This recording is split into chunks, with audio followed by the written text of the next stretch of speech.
Hello and welcome to the show. I am back for another rally car build today using the Opel Manta. I had a poll going on Twitter yesterday or today in fact, yesterday for you guys, to decide what car you wanted to be built up next, and this was the Victor. Quite happy, to be honest. I like the Opel Manta.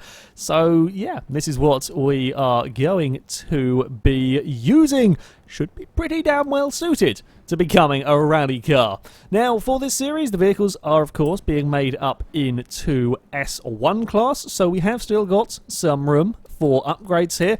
The rules state that the cars must be all-wheel drive, which is what I am going to be doing first to the Manta. We must also have rally tyres. Now, this car comes with rally compound tyres as standard. You can't change them. I'm assuming it comes with rally compound tyres. It would make sense. They look like rally tyres on them. I can't change them either way, so yeah, these are what we're having. Made the tyres as big as possible as well. It must also have a rally suspension, which it doesn't come with from standard, surprisingly, actually. I was kind of expecting it not to have any options in terms of that. Rest of the parts are up to me. I would like to keep the standard engine if I can still get it to the top of S1 class. This, I don't know if we can or not. We shall see. I'm also going to be wanting the Forza Aero parts. I know it looks a little bit silly on the Opel, but to keep things fair between all of the vehicles, they are going to be fitted, and it should give us a bit more grip. I also love how the mud flaps still reduce drag. That is totally how they work, but there we go. As I said, well, I'm not going to be changing the engines. The engine's available for the Manta. We could put the 6.2 litre V8 or the Turbo Rally into it. We're not going to be doing that. We will be keeping the standard engine. We will, though, be going for a turbocharger. Yeah, we should be able to get to the top of S1 class without any problem with this. Fingers crossed. We will go and I put on the brakes. Did I put on the anti-roll bars? I did. I was prepared. Look at this. We'll put on the diff. We might come back to things like gearbox and so on if we need, maybe a PI here and there. I suspect probably not going to be too much of the case with the Opel here. The class sort of system on Horizon 3 is a little bit different from previous Forza games. S1 class does allow the cars to have considerably more power than I was expecting in this series. The slight issue I had, I was initially going to run this series as an A-class build. However, when I was doing the rally parts investigation, cars like the MX-5, for example, were only putting out about 200 horsepower, and I wanted them to be a little bit beefier than that. When you go up to S1 class, well, we already saw the Ute around with about 700 horsepower. This is going to be running with near 600 horsepower. So, yeah, the after A-class, sort of to get from the top of A-class to the top of S1 class is a big jump, which means that these cars are a bit quicker than I was expecting them to be, in all honesty, but there we go. That's just kind of what we're working with. So these are going to be some proper monsters that we have going on here. Do we want... I think we'll probably go for flywheel. In fact, flywheel doesn't make any difference to the PI whatsoever, so we'll go in here now and have a... Do any of you make any difference? God, someone's going to be making some difference somewhere. Oh, that can go on. That can go on. Might as well, it's free. And that can go on. We've still got one PI to play with. Bugger. Somewhere in here. We'll go back to engine. Let's try something like oil and cooling. If we can. There we go. 9 horsepower. Adds a little bit of weight, but does add some power as well. For this series, much as I do with all of my build series, I'm going to do it with the Extreme Rallycross as well. I'm not going to be changing the wheels on the car. Reason being, if I did for one vehicle, I'd have to change all of them. And on some of the classic cars, sort of the lightest possible wheels would look really stupid, and I just don't like it. So the cars are going to be staying on their standard wheels. Because all of the vehicles are doing that, it is fair to all of them. I equally won't be tuning the cars because, yeah, if I tune them, I can set them up to handle how I want them to, and they'll all be handling exactly the same.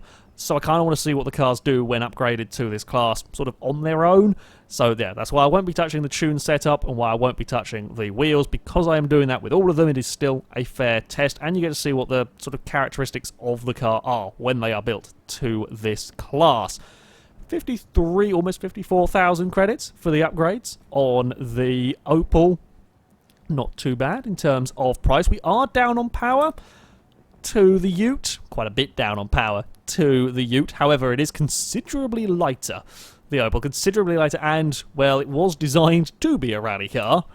Hopefully, should be quite nicely suited to the rally course. I don't know whether it's quite going to have the same sort of top end speed as we got from the Ford, but yeah, it could, I think, put up quite a fight.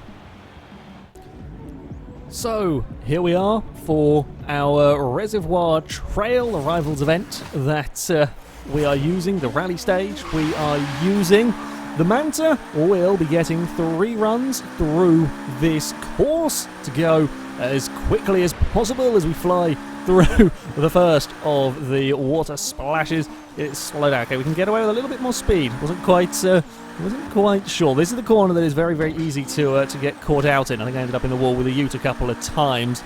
So, yeah, we'll have to brake a little bit earlier through there. The first little section is on tarmac. It is just the way that these rivals events go. There's quite a lot in the way of... there's no pure dirt. So we have to put up with a small bit of tarmac to begin with.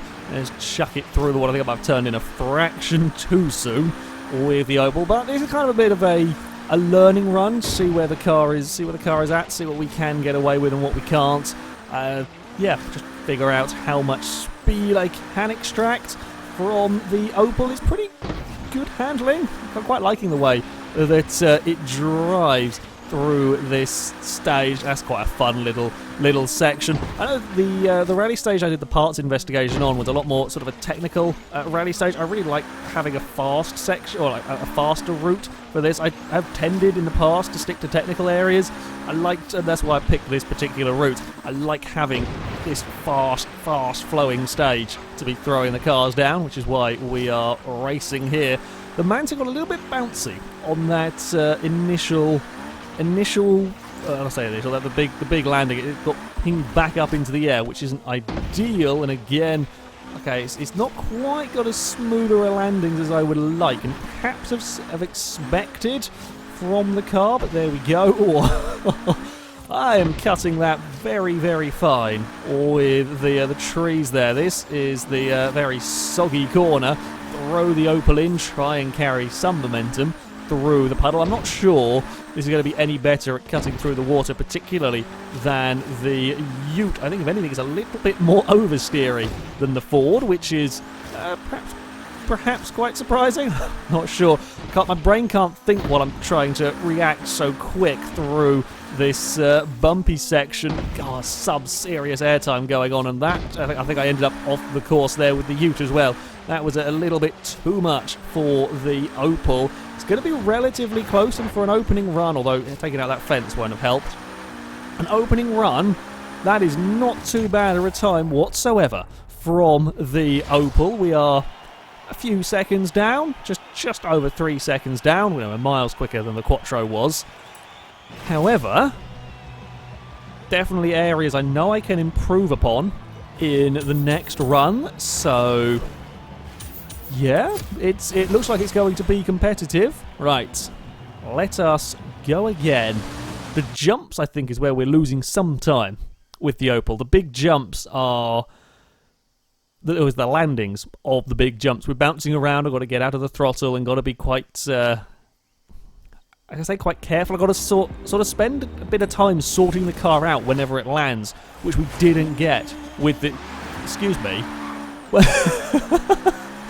I turned Ghosts off, but I don't know why there was an upside-down Ghost Ute on the start. I mean, it's a very, very FailRace thing to have an upside-down orange Ute, but there we go. Right, so through here we can not quite be flat. We do have to have a little bit of a lift, but still carry a lot of speed. Again, through there, a bit more of a brake.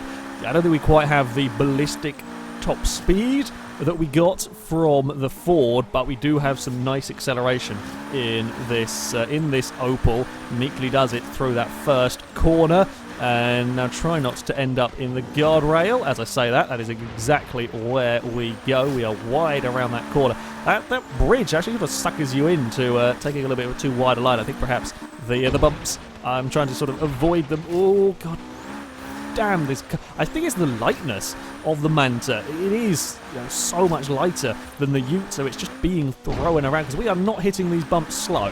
We are not hitting these bumps slow whatsoever in a car of 120 miles an hour through that section. And that's a lot of force going through a little car. I was actually a little bit slower across that jump, just so that I knew when we came back down on the other side, we would be a little bit more controlled, and it did seem to work actually. It worked pretty well. We're not jumping as far into the water as we did with the Ford, and it might help us slightly. In fact, lets the car get settled before we then go and drive through the water. We perhaps lose a little bit less momentum. Oh, that's a horrible, horrible section. I think we might have to be slower across that jump. I mean, it's a little bit of time lost. It's a little bit of time lost going slower across the jump, but it'll be much better on the landing. We won't have to sort of faff trying to get the car back under control, and we won't do what we did there and end up in the trees. So that is definitely a bit to look out for. Got to plough our way through. There's no easy solution to that corner. Bouncy, bouncy, go away from the tree. As I say, go away from the tree, I know I needed to make that corner. I then turned in a little bit too soon. Nope, bad Opel, bad Opel, bad Opel. Things are going wrong. Okay, things are going a little bit better now. We've got some control in all of that. We might have to do similar tactics. In fact, we did it with the Quattro and the Ute. Just sort of let off the throttle slightly, settle the car more for this section. Maybe not look at the sky. That's not quite so pleasant around it. Considering we ended up in a tree and had to grab reverse, this is still not going to be too bad a time. Still quicker than the Quattro was down here. God damn. Right, avoid the tree. Avoid the tree is going to be a very, very important part in all of this, and hopefully, we can go quickly. Well, it is on to the final run for the Opel, and fingers crossed we can keep it out of the trees, find some time. It's always going to be useful. I'm quite liking the car. I'm quite liking the car. Its lightness does cause it some scary issues across the bumps. Now make sure that we get the car slowed down for this corner. One thing I have found when playing Horizon, it's very easy to overdrive a lot of the corners. You think you can get away with braking really very, very late, and you're much better off getting it slowed down soon and then getting back onto the power. You can actually get quite a nice line out of that section. Oh, that was so close. So close to ending up in the fence, but we have made it through. Actually, that's quite a nice line across those bumps, although the secondary part of that, not so friendly. Yeah, these bumps are so vicious down here. In fact, we're going to end really wide through there. We have got away with it and maintained some good speed through that section. I do like that corner. So much fun. Right, a little bit of a lift on the way across this jump. Oh, okay, we've got to really try and get that back under control. That is a horrible, horrible section in this car.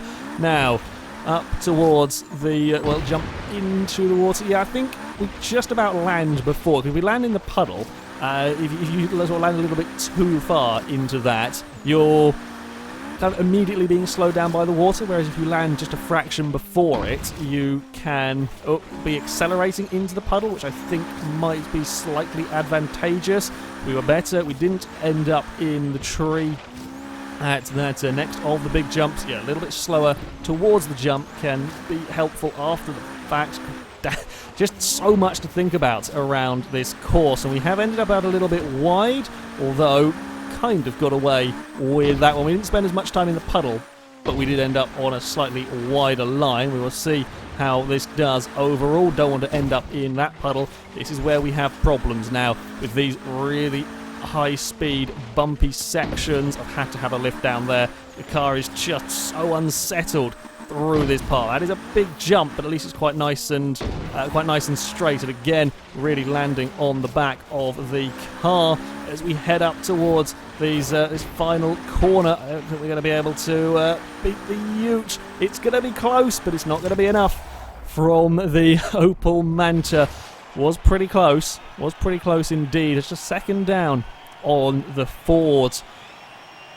I think the issue that the Opel has is just too unstable on those landings. It is so light that when we have these big heavy impacts on the ground, it gets thrown around, which means I then have to either be a lot more cautious approaching the jumps and lose some of the time, whereas the Ute, you could just throw it at the course and it was fine. The Opel, not quite, as these jumps are sizable. It doesn't have the stability of the Ute, which is a bit of an odd thing to be saying, but there we go. Yeah, second down on the Ute, but still I think a very, very good showing from the Opel. It is still miles quicker than the Audi Quattro through this course. You know, we're talking 9 seconds faster than the Quattro. So, yeah, there we go. That is going to be it for this video, guys. Thank you very much for watching, and until next time, goodbye.